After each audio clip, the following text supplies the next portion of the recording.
Hello everyone. 24ನೇ ಪ್ರಶ್ನೆಯನ್ನ ಗಮನಿಸಿ. 2x² minus 6x plus 3 is equal to 0 ಈ ವರ್ಗ ಸಮೀಕರಣದ ಶೋಧಕವನ್ನ ಕಂಡುಹಿಡಿಯಿರಿ ಮತ್ತು ಮೂಲಗಳ ಸ್ವಭಾವವನ್ನ ಬರೆಯಿರಿ.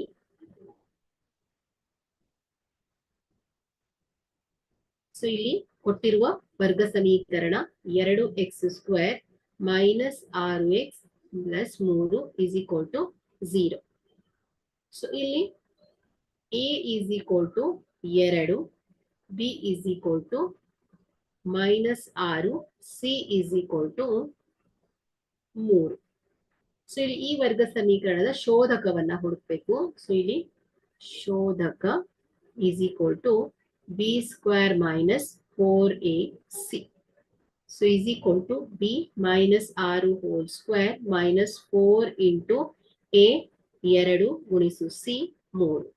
So 6 6 36. So minus minus plus minus 4 2 8 8 3 24.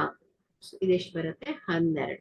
ಹಾಗಾದ್ರೆ ಇಲ್ಲಿ ಬಿ ಸ್ಕ್ವೇರ್ ಮೈನಸ್ 4ac ಏನಾಯ್ತು ಗ್ರೇಟರ್ ದನ್ 0 ಆಯ್ತು ಮಕ್ಕಳೇ.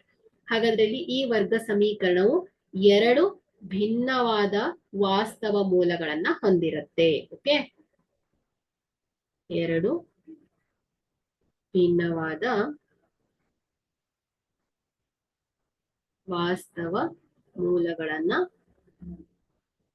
ಹೊಂದಿರುತ್ತದೆ.